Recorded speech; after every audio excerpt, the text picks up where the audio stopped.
Good morning friends, कैसे हैं आप लोग। मैं उम्मीद करता हूँ आप लोग अच्छे होंगे। आइए, कल की बची हुई जो कहानी है हमारी जो उसका शेष भाग हम आज प्रस्तुत करते हैं। कल हमारी कहानी यहाँ तक हुई थी। Hearing this he ran away she ran away sorry. इस बात को सुन करके वो भाग गई। कौन भाग गई? हमारे इस कहानी की जो पात्र हैं, जो प्रोटोगनिस्ट हैं, जो सेंट्रल कैरेक्टर है, टम्बेलिना, ये चली गई। आइए इसके आगे की कहानी शुरू करते हैं। हम कहानी जो थी वो एक बार मैं फिर से बता देता हूँ आपके सामने। एक बार एक औरत थी, है ना। वो उम्मीद करती थी, उसके कोई बच्चा नहीं था, तो उसने सोचा कि भाई मेरे एक बच्चा होना चाहिए। एक शाम को एक जादूगर, यानी एक जादूगरनी, शी लिखा हुआ है, वो आती है, देखती है कि भाई वो रो रही है। वो जो औरत है वो, उसको एक बच्चा चाहिए होता है, इस वजह से वो रो रही होती है। तो जादूगरनी जो आती है उसको एक जादुई बीज देती है और कहती है कि इसको अपने गार्डन में, अपने बाग में उगाओ, और तुम्हारी जो दिक्कतें हैं वो बहुत जल्दी खत्म हो जाएंगी। जो औरत है वो ऐसा ही करती है, उस बीज को उगाती है, उसको बीज को लगाती है, और कुछ दिनों में वो जो बीज होता है वो उभर करके, यानी एक फूल की शक्ल में खिल जाता है। यानी वो जो बीज था वो एक फूल होता है, उस पौधे का वो बीज था। और आश्चर्य तो तब हुआ जब वो लड़की है, a little girl came out of it, जब वो लड़की, एक छोटी सी बच्ची, उस फूल फूल में से बाहर निकली, और उस लड़की का नाम रखा गया था बेलिना। एक रात एक बुरा या बुरी सी शक्ल वाला, यहाँ लिखा हुआ, भी मैं अपनी तरफ से कुछ नहीं कह रहा हूँ, तो बुरी शक्ल वाला एक मेंढक उसको, तमलीना यानी उस छोटी सी प्यारी सी बच्ची को ले गया अपने साथ में। और उसने सोचा कि वो अपने लड़के की, यानी मेंढक पुत्र की शादी उस एक लड़की के साथ में, जिसका तमिलीना नाम है, उसके साथ में शादी करा देगा। इस बात को सुन करके जो वो तमिलीना थी वो भाग गई। आगे की कहानी देखते हैं। अब जब वो भाग रही थी, शिव ऐशी वंडर, जब वो जा रही थी, जब वो जारी उस वो भागी, जब वो जा रही थी, शी वंडर्ड, गुजरी। कहाँ से गुजरी? गुजरी, गुजरती है नहीं, वंडर्स होता तो गुजरती है, गुजरी मतलब ये पूरी की पूरी जो कहानी है, गुजरी मतलब पास हुई। कहाँ से? जंगल के through, through through the forest.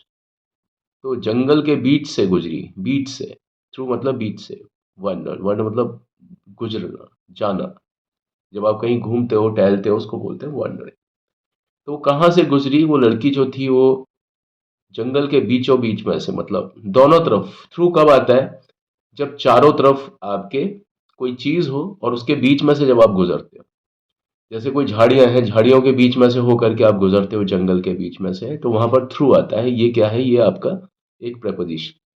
Preposition हमेशा दो चीजों, यानी दो नाउन या एक नाउन एक प्रोनाउन के बीच का फर्क, के बीच का संबंध बताता है कि कोई चीज कहाँ पर है। यानी वो जो लड़की है वो कहाँ पर है, उसकी सिचुएशन कहाँ पर है। ईस्ट वेस्ट नॉर्थ साउथ, बीच में, बगल में, ऊपर नीचे, दाएं बाएं, आगे पीछे, तो कहाँ है वो? जंगल के को पार करते ही वो लड़की गुजरती है बीच में से। किसके? जंगल के बीच में से, दी फॉरेस्ट। फॉरेस्ट में दी क्यों लिखा हुआ है? क्योंकि ये हम उस फॉरेस्ट की, सिर्फ उसी जंगल की बात कर रहे हैं जो जंगल इस कहानी में बताया हुआ है, इसलिए ये जंगल के पहले हमने THE लिखा है। क्योंकि जंगल जो है या फॉरेस्ट है, ये पर्टिकुलर केस हो गया। क्यों? क्योंकि ये जंगल एक वो वाला जंगल है जिसका जिक्र हमने सिर्फ और सिर्फ इसी में किया जा रहा है। बाकी जंगल तो पूरी दुनिया में है ना। तो ये वो जंगल जिसका जिक्र अभी चल रहा है, वो जिस जंगल में से होकर के भाग रही है ना, वो एक विशेष जंगल है, यानी जिसका जिक्र हम इस कहानी में कर रहे हैं, है ना। तो उस जंगल में से वो गुजरी। अ माउस, उसको एक चूहे ने, एक माउस ने उसको वेलकम किया। वेलकम किया, किया मतलब ED, है ना। वेलकम्स होता तो एक चूहा उसका स्वागत करता है। यहाँ पर चूहे ने उसका स्वागत किया क्योंकि वेलकम्ड आ गया। कहाँ वेलकम किया? हर, उसका वेलकम किया है ना। चूहे ने, अ माउस वेलकम्ड हर, चूहे ने स्वागत किया उसका। उसका यानी किसका? कौन भाग रही है? शी। ये लड़की का स्वागत किया। कहाँ स्वागत किया? इनटू इट्स हाउस, अपने घर में उसका स्वागत किया। हम रोड पर किसी का स्वागत नहीं कर सकते ना। हम उस किसी का स्वागत तब करते हैं जब कोई व्यक्ति हमारे घर पर आता है ना। स्वागत किया जल्दी ही, soon. The mouse suggested, the mouse, चूहे ने सजेस्टेड मतलब उसको सुझाव दिया।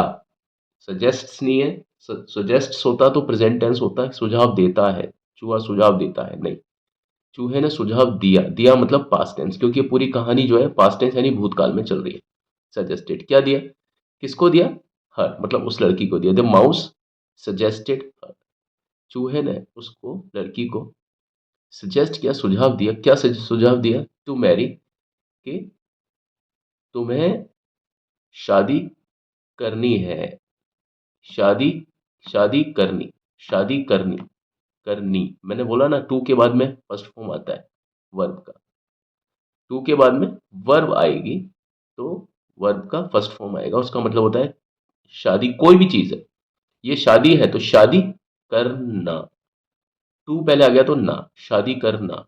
टू ईट, खाना। टू ड्रिंक, पीना। टू प्ले, खेलना। ठीक है। तो उसने सजेस्ट किया, उसने सुझाव दिया, चूहे ने उस लड़की को सुझाव दिया कि शादी करनी है। किससे शादी करनी है? इट्स नेबर, किसके? उसके पड़ोसी से। उस पड़ोसी का नाम है मिस्टर मोल। अब मिस्टर मोल नहीं पता कौन है ये, ठीक है। अब चूहे का जो साथी है वो मोल, मोल का मतलब, देखिए, मोल का मतलब चूहिया या छछूंदर इस टाइप से होता है। तो वो चूहे के जो साथी होते हैं ना वो इसी टाइप के लोग होंगे। चूहा है, छछूंदर है। अब एक सुंदर प्यारी सी लड़की है, वो छछूंदर या चूहे से शादी करके करेगी क्या? लेकिन माउस भी है, वो कौन से रिश्ते बताएगा? वो तो वही रिश्ते बताएगा ना जिस तरह की कम्युनिटी में वो खुद रहता होगा। चूहा तो चूहे टाइप के लोगों के साथ में ही रहता होगा। तो वो चाहता था कि भाई ये जो है ना शादी करे। किससे शादी करे? कोई मिस्टर मोल है, M M, mister M M, है ना, मिस्टर मोल। अब वो लड़की डरकर, फ्राइटेंड मतलब डरकर, डर के मारे, डरकर, शी रेन अवे, भाग छूटी, वहां से भी भाग गई, भागी।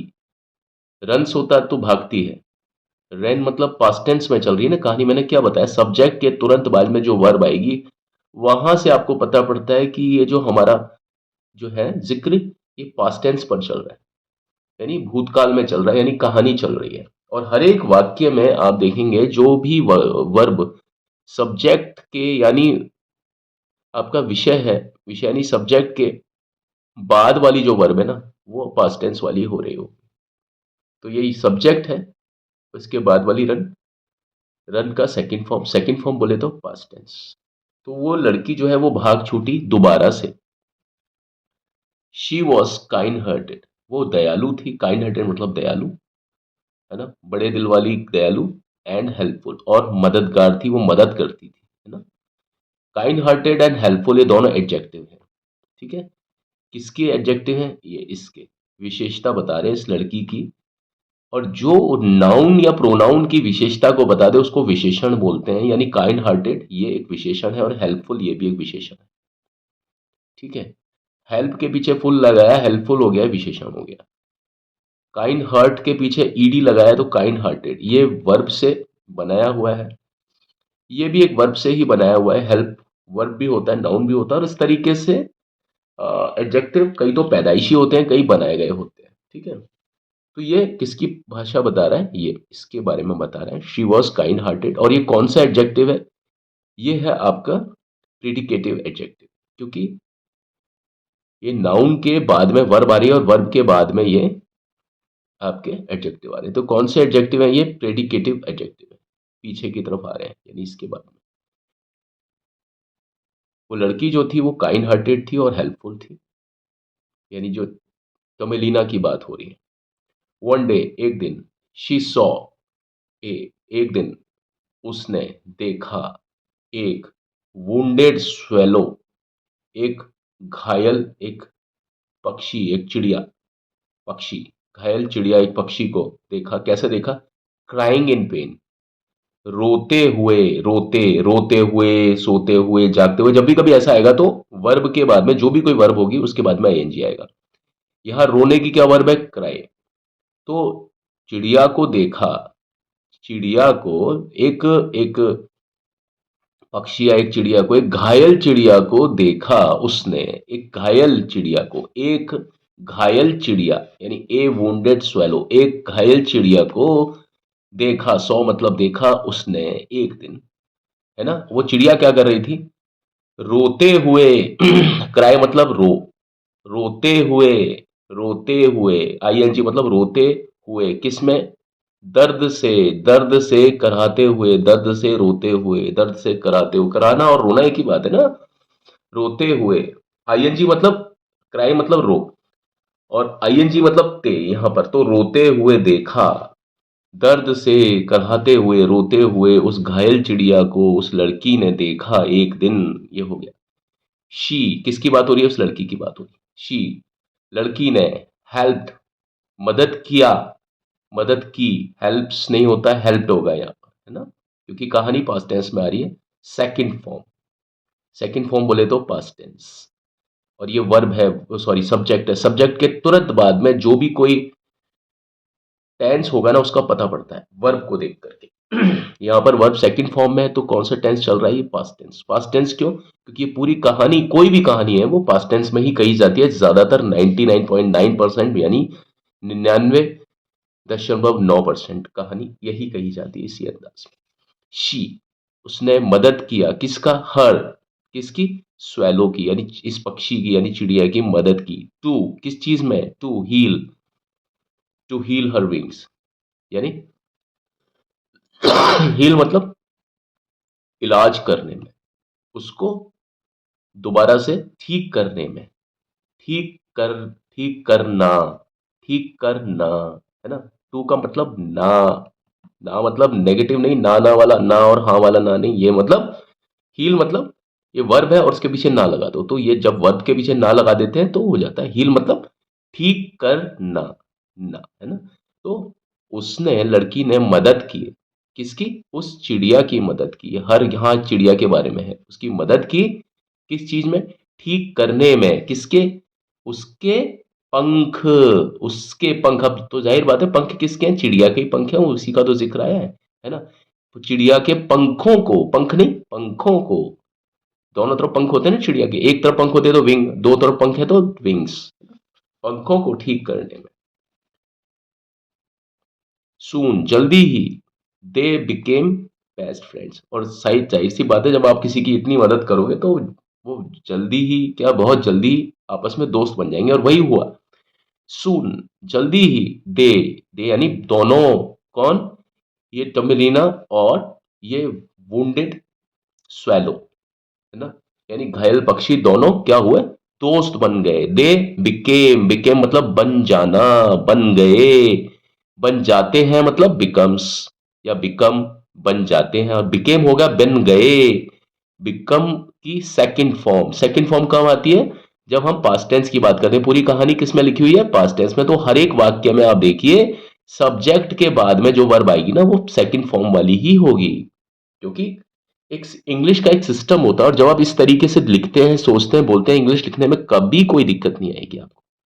क्योंकि इंग्लिश में ज्यादातर जो प्रॉब्लम आती है ना वो वर्ब को हैंडल करने में, वर्ब को हैंडल करने में ही दिक्कतें आती हैं, क्योंकि आगे से आपकी कभी नहीं होंगी। आप एक बार मेरे बताई हुई हर चीज को आप नोट किया कीजिए, आपको चलते चलते आप अंग्रेज बन जाएंगे 6 7 8 महीने में आराम से, गारंटी है। जल्दी वो लोग दोस्त बन गए।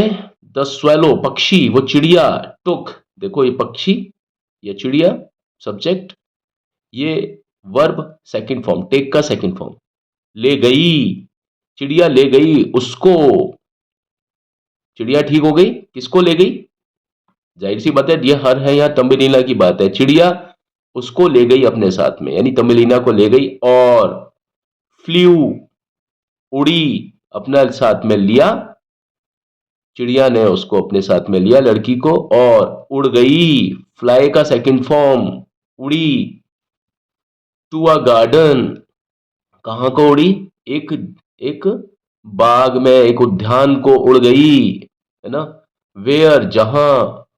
शी, शी मतलब स्वेलो की बात हो रही है। शी मैट स्वेलो की बात, कौन उड़ गई?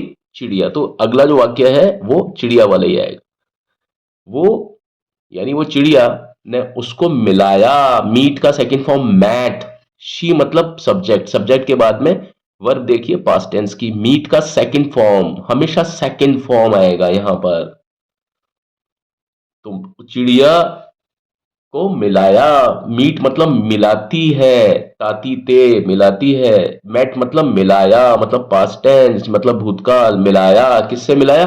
अ टाइनी फ्लावर, मतलब एक छोटे से फूल। फेरी यानी एक छोटे से एक फूल से मिलाया, जो कि क्या था? परियों का बेटा था, परी का बेटा था। ये एक फ्लावर, फ्लावर टाइनी फ्लावर फेरी। तो ये फ्लावर से मिलाया जो कि परी का बेटा था। तो परी का बेटा को हम परा तो नहीं बोल सकते, लेकिन वो परियों का बेटा है। उससे मिलाया, बहुत खूबसूरत एक बच्चा था, उससे मिलाया जो कि परी का बेटा था। अब ये कौन है? ही किसके बारे में? बेटे के बारे में आ रहा है। ही वॉज था, वो था the son of flower king. वो था बेटा, किसका बेटा? द सन, बेटा किसका था? ऑफ का। ऑफ का मतलब का, यहां पर ऑफ बोलेंगे, ऑफ ये किसका बेटा था? दी फ्लावर किंग, फूल राजा का बेटा था। और राजा का बेटा तो आप समझ लीजिए, राजा का बेटा होगा तो क्या बात होगी इसकी, है ना। द फ्लावर किंग, तो फूल राजा का बेटा था। कौन? A tiny flower. तो राजा का जो बेटा था ना, यानी वो उस राज्य में जो परियों का देश था, उस परी के देश का जो राजा था वो भी परी जैसा ही था, और उसके बेटे का नाम था अ टाइनी फ्लावर फेयर। उससे इस चिड़िया ने इस लड़की, यानी इसका नाम था तमिलीना, जो बेचारी दर दर भटक रही थी, उसको मिलाया। ही आस्क्ड, अब देखिए flower, flower, he was the son of flower king. किससे मिली है? उस लड़के से मिली है। उस लड़के से मिली, उसका नाम था टाइनी फ्लावर, यानी टाइनी मतलब छोटा, फ्लावर मतलब ये वो उस राजा का बेटा था, यानी राजकुमार था। उस राजकुमार ने, यानी किसकी बात चली है? उस राजकुमार की बात चली। उस राजकुमार ने पूछा। आस्क मतलब पूछा, आस्क मतलब पूछता है, यहां सेकंड फॉर्म, सब्जेक्ट के तुरंत बाद में आप देखिए सेकंड फॉर्म लग रही है ना। इसका मतलब उस राजा ने उस लड़के ने पूछा तमिलीना से। पूछा किससे? तमिलीना से। किसके लिए? फॉर मैरिज, शादी करने के लिए। शादी करने के लिए पूछा, तमिलीना से पूछा उस लड़के ने। शादी करने के लिए तमिलीना से पूछा उस लड़के ने। पीछे से भी शुरू कर सकते हो अगर आपको यहां से दिक्कत आ रही है ना, लेफ्ट से राइट में, आपको उल्टे हाथ से सीधे हाथ की तरफ अगर आपको मीनिंग को बनाने में दिक्कत आ रही है, अनुवाद करने में, तो आप उल्टा शुरू कर सकते हो, मैंने आपको कहा। ठीक है ना। शी वॉज हैप्पी, वो खुश थी। वो खुश थी, कौन खुश थी? किसकी बात हो रही है? तमिलीना की। वो खुश थी। दे बोथ, उन दोनों ने। गॉट मैरिड, शादी कर ली। गॉट मैरिड मतलब आपस में शादी कर ली, इन्वॉल्व कर लिया। जहां पर भी गॉट मैरिड या ऐसी चीज आती है ना, वह सब्जेक्ट का खुद का भी उसमें इन्वॉल्वमेंट हो जाता है, यानी वो खुद भी उस जो वर्ब होती है वो उस पर अप्लाई हो जाती है, मतलब वो उसके ऊपर लागू हो जाती है। जो भी कोई वर्ब अगर आपको लगता है कि सब्जेक्ट पर लागू होती है ना, तो वो गॉट मैरिड या वॉज मैरिड या इस तरीके से करके, हैड बीन और इस तरीके से करके आ जाती है। तो गॉट मैरिड का मतलब यहां पर ये पैसिव वॉइस हो गया। पैसिव वॉइस में बात होती है वो सब्जेक्ट के ऊपर चली जाती है ना। जो उसमें डूअर होता है ना, मेन होता है कि भाई वो बात एक तरफा इस तरीके से हो जाती है कि पूरा प्रेशर सब्जेक्ट के ऊपर आता है। दे बोथ, इसका सब्जेक्ट है कौन? वो दोनों, ये है सब्जेक्ट। उन दोनों ने शादी कर ली। शादी किन दोनों ने कर ली? इन दोनों ने कर ली। तो प्रेशर किस पर आ गया? शादी करने का जो एक्शन है वो किस पर लागू हो रहा है? सब्जेक्ट पर ही लागू होता है, और जब सब्जेक्ट पर लागू होता है तो वाक्य की जो संरचना होती है वर्ब की वो थोड़ी सी चेंज हो जाती है ना? तो यहाँ गॉट के बाद में आएगा ये। ठीक है, उन्होंने आपस में शादी कर ली और लिव्ड, रहने लगे। रहने लगते हैं मतलब लिव या लिव्स, क्योंकि ये कहानी मैं बार बार बता रहा हूं कि पास्ट टेंस में चल रही है तो सेकंड फॉर्म ही आएगी। लिव्ड, वो रहने लगे हैप्पीली, खुशी से। खुशी मतलब हैप्पी, खुशी से ये तरीका है, मैनर है, किस तरीके से रहने लगे। तो जो मैनर बताता है वो क्या होता है, जो तरीका बताता है वो क्या होता है? एडवर्ब। एलवाई वाले ज्यादातर शब्द एडवर्ब होते हैं, मैं सारे नहीं बोल रहा लेकिन ज्यादातर। तो हैप्पीली मतलब यह एडवर्ब है, वो रहने लगे कैसे? खुशी खुशी। और ये देखिए, ये वर्ब है पूरा, और वर्ब में जो चीज ऐड हो जाए उसको बोलते हैं ad verb. Ad verb, verb में ऐड हो जाए यानी उसके बगल में खड़ा हो और इसका इफेक्ट बताए। रह तो रहे हैं, वो रहे तो सही, लेकिन कैसे रहे इसके बारे में अतिरिक्त जानकारी, वर्ब के बारे में अतिरिक्त जानकारी कौन सी चीज देती है? एडवर्ब। और उसके बाद में वो रहने लगे, अब यहां तो यह है रहने लगे, और एक है खुशी से रहने लगे। तो किस में ज्यादा जानकारी है? किस बात में? खुशी से रहने लगे, इस बात में ज्यादा जानकारी है, ज्यादा इंफॉर्मेशन है, बजाय इसके कि रहने लगे से, है ना? खुशी से रहने लगे। और जो शब्द आपको अधिक जानकारी दे दे वर्ब के बारे में, यानी जो शब्द वर्ब को ऐड कर जाए उसी को हम बोलते हैं एडवर्ब। और यहां पर एल वाई लिखा हुआ है, और ज्यादातर जिन शब्दों के बाद में एल वाई लगता है उसी को हम एडवर्ब भी बोलते हैं। तो मैंने यहां पर आपको दो कारण बताए जिस वजह से आप ये महसूस कर सकते हैं कि ये एडवर्ब है। तीसरा, ये एडवर्ब इसलिए भी है कि अगर आप इसको पूरे सेंटेंस में से हटा भी दोगे ना हैप्पीली को, तो सेंटेंस को कोई ज्यादा फर्क नहीं पड़ेगा, इस तरीके से नहीं पड़ेगा कि सेंटेंस गलत नहीं होगा। तो इसको मैंने तीसरा एक पहचान और बता दी कि एडवर्ब किस तरीके से पहचानते हैं हम। ठीक है, उसके बाद में वो खुशी खुशी रहने लगे हमेशा, एवर, बाद में, यानी बाद में हमेशा के लिए, बाद में, बाद में हमेशा, बाद में हमेशा, तो वही है हमेशा के लिए बाद में। इसका मतलब क्या है? हमेशा, सदैव खुशी से रहने लगे शादी करके वो दोनों। ठीक है, अब यह कहानी यहां पर खत्म हो जाती है। ठीक है ना? तो ये आज की कहानी में आपने देखा कि आपने कहानी को किस तरीके से जाना समझा, बड़े रोचक अंदाज में मैंने बताने की कोशिश की। मैं ये नहीं कहता कि बहुत ही अच्छा अंदाज है, लेकिन फिर भी मुझे ऐसा लगता है कि इस तरह से आप ना सिर्फ कहानी को समझते हो, कहानी की इंटेंसिटी को, उसके कॉन्टेक्स्ट को, रेफरेंसेस को, एक एक चीज के समायोजन को आपस में, ना सिर्फ आपके सामने एक सीन, एक दृश्य बनता है, बल्कि आप इसके माध्यम से ग्रामर को भी सीखते हो बहुत अच्छे तरीके से। तो मेरा अभिप्राय, मेरा जो औचित्य है आपको बताने का, इस YouTube पर आने का, वो ये नहीं है कि मैं सिर्फ आपके सामने सिर्फ और सिर्फ कहानियां बताऊं, क्योंकि कहानी तो देखिए साहब लगभग सभी लोग बताते हैं, और कहानी बताना इतना कोई टफ नहीं होता। लेकिन चैनल जो है ना वो मेरा इंग्लिश का है, तो यहां पर मुझे इंग्लिश को सिखाना भी पड़ेगा, आपको समझाना भी पड़ेगा, ताकि आप लिखने के लायक बन सकें, सोचने के लायक बन सकें, आप सुनने के लायक बन सकें, समझने के लायक बन सकें, और खुद से खुद घर बैठे बिना किसी शिक्षक के, अगर आपके पास में कोई टीचर नहीं है, या टीचर मिले लेकिन आपका उनके साथ में कोई उस तरह से रहा नहीं कांटेक्ट, या बहुत सारे ऐसे हमारे साथ में कारण हो जाते हैं, फैक्टर्स होते हैं जिसकी वजह से हमें इंग्लिश समझ में नहीं आती है। बहुत सारे कारण हैं, है ना? हमारे इंडिया में लोग, बच्चे बेचारे दूर देहात गांव से होते हैं, जहाँ टीचर्स को भी सही जानकारी नहीं होती है। मैं ये नहीं कहता कि उन टीचर्स को जानकारी नहीं होती है, मेरे कहने का मतलब वो नहीं है, लेकिन फिर भी इंग्लिश के मामले में थोड़ा सा इस तरीके से होता है कि सब थोड़ा सा लूज हैंडेड छोड़ा जाता है बात को। संदर्भों में घुस करके अगर आप पढ़ाएंगे तो बहुत कुछ मजा भी आएगा, समझ में आएगी।